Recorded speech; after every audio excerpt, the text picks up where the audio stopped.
Prabowo Subianto Jojo Hadikusumo lahir di Jakarta, Indonesia pada tanggal 12 Oktober 1951. Keluarganya sangat terlibat dalam dunia politik dan ekonomi Indonesia, memberikan pengaruh besar pada masa depannya. Ayahnya, Sumitro Jojo Hadikusumo, adalah seorang ekonom terkenal dan menteri di pemerintahan yang dihormati banyak orang.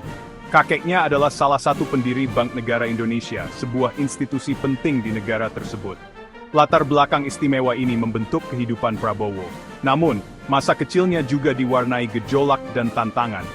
Pada tahun 1958, ketika Prabowo baru berusia 7 tahun, keluarganya terpaksa diasingkan ke luar negeri. Keterlibatan ayahnya dalam pemberontakan PRI Permesta, sebuah gerakan yang menentang Presiden Soekarno, menyebabkan kepergian mereka. Pengasingan keluarga ini membawa mereka ke seluruh dunia, membuka wawasan baru bagi Prabowo. Prabowo menghabiskan masa mudanya di berbagai negara, termasuk Singapura, Hong Kong, Malaysia, Swiss, dan Inggris. Pendidikan internasional ini membuat Prabowo mengenal beragam budaya dan perspektif sejak usia muda. Hal ini juga membuatnya fasih berbahasa Inggris, yang kemudian terbukti sangat berharga dalam karir militer dan politiknya. Pendidikan Prabowo mencerminkan perjalanan keluarganya yang penuh dinamika. Dia bersekolah di setiap negara tempat tinggalnya, dan menyelesaikan pendidikan SMI di American School di London. Pengalaman internasional ini membentuk pandangan dunianya dan mempersiapkannya untuk kehidupan di panggung dunia. Masa kecil Prabowo adalah perpaduan antara keistimewaan dan perpindahan, dibentuk oleh status keluarganya dan gejolak politik Indonesia di tahun 1950-an. Pengalaman-pengalaman ini akan meletakkan dasar bagi ambisi masa depannya, dan mendorong keinginannya untuk meninggalkan jejak yang abadi di tanah airnya. Pada tahun 1970, Prabowo Subianto memulai karir militernya dengan mendaftar di Akademi Militer Indonesia yang bergengsi, sebuah langkah awal yang penuh tekad. Ia lulus pada tahun 1974, bersemangat untuk mengabdi pada negaranya dengan sepenuh hati. Kenaikan pangkat Prabowo berlangsung cepat, ditandai dengan ambisi dan rasa haus akan kepemimpinan yang luar biasa. Ia bergabung dengan Kopasandha, unit pasukan khusus Angkatan Darat Indonesia, yang dikenal dengan pelatihannya yang ketat dan operasi khususnya yang menantang. Penugasan awalnya termasuk di Timor Timur, yang telah dianeksasi oleh Indonesia pada tahun 1975, memicu konflik yang panjang dan berdarah yang menguji ketangguhannya. Sebagai perwira muda, Prabowo memimpin unit pasukan terjun payung, mendapatkan pengalaman berharga dalam pertempuran, dan operasi kontra pemberontakan yang intens. Waktunya di Timor Timur kemudian menjadi subjek pengawasan ketat dan evaluasi mendalam. Atasan Prabowo mengakui ketajaman taktis dan dorongannya, memilihnya untuk pelatihan lanjutan di luar negeri, sebuah kehormatan besar. Ia mengasah keterampilannya di beberapa institusi militer terkemuka dunia, memperluas wawasan dan pengetahuannya.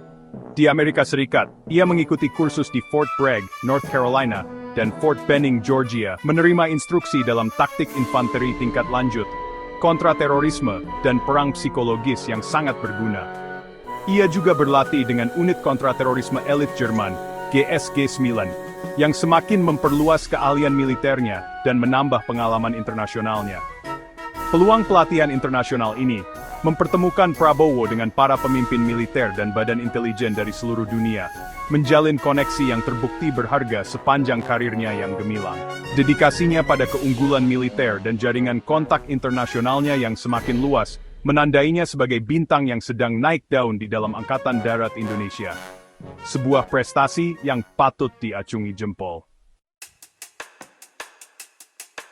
Karir militer Prabowo Subianto, meskipun ditandai dengan penghargaan dan kemajuan pesat, bukannya tanpa bayangan. Banyak yang mempertanyakan tindakan dan keputusan yang diambilnya selama masa dinasnya.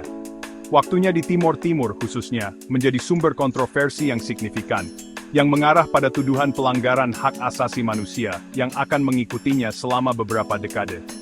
Tuduhan ini tidak pernah benar-benar hilang. Pada tahun 1978, unit Prabowo terlibat dalam pembunuhan Nicolau Lobato, seorang pemimpin kunci gerakan perlawanan Timor Timur. Insiden ini menjadi salah satu noda terbesar dalam karir militernya. Meskipun Prabowo membantah keterlibatannya, insiden tersebut mencoreng catatannya dan menimbulkan pertanyaan tentang tindakannya di lapangan. banyak yang meragukan kebenaran dari penolakannya. Tuduhan lebih lanjut muncul bertahun-tahun kemudian, memperburuk citranya di mata publik.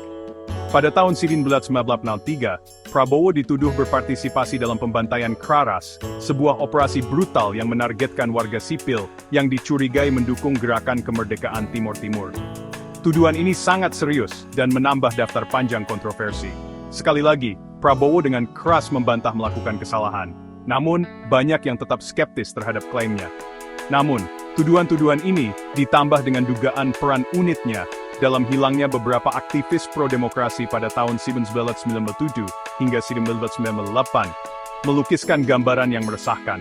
Insiden-insiden ini terus menjadi bahan perdebatan. Tuduhan-tuduhan ini menyebabkan kecaman internasional dan menegangkan hubungan Indonesia dengan organisasi hak asasi manusia.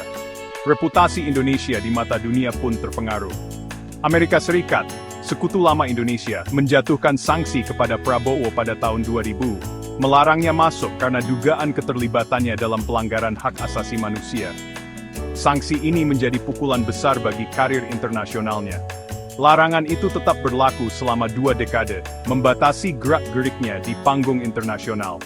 Prabowo secara konsisten mempertahankan ketidakbersalahannya, mengklaim bahwa tuduhan itu bermotif politik untuk mendiskreditkannya. Ia berusaha keras untuk membersihkan namanya.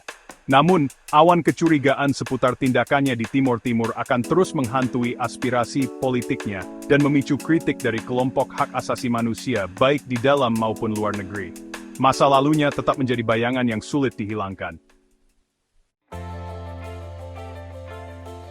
Di tahun 2008, Prabowo Subianto mendirikan Partai Gerakan Indonesia Raya, yang dikenal sebagai Gerindra. Ini adalah momen penting dalam politik Indonesia. Prabowo bertujuan untuk menciptakan partai yang menjunjung keadilan, kemakmuran, dan kedaulatan. Dengan visi untuk mengubah Indonesia, Gerindra dengan cepat mendapatkan popularitas di kalangan masyarakat. Prinsip-prinsip partai tersebut beresonansi dengan banyak orang, dan menjadi kekuatan yang tangguh dalam lanskap politik. Kepemimpinan dan karisma Prabowo memainkan peran penting dalam kebangkitan partai yang cepat. Perjalanan Gerindra baru saja dimulai, dan dampaknya terhadap politik Indonesia akan sangat besar. Perjalanan Prabowo Subianto dalam politik ditandai dengan beberapa kampanye pemilihan yang signifikan. Dia pertama kali mencalonkan diri sebagai presiden pada tahun 2009, kemudian lagi pada tahun 2014, dan sekali lagi pada tahun 2019.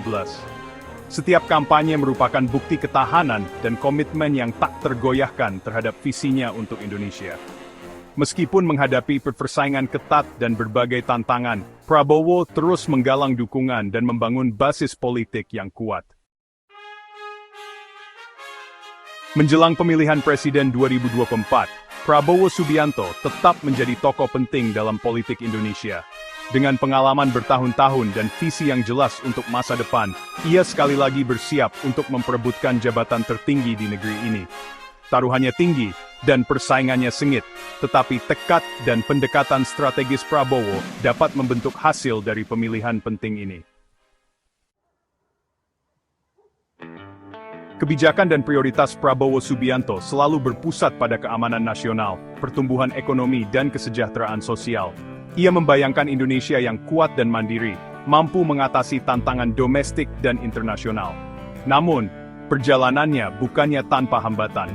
Menyeimbangkan pembangunan ekonomi dengan keberlanjutan lingkungan, mengatasi ketidaksetaraan sosial, dan menavigasi ketegangan geopolitik, hanyalah beberapa dari banyak tantangan yang dihadapinya.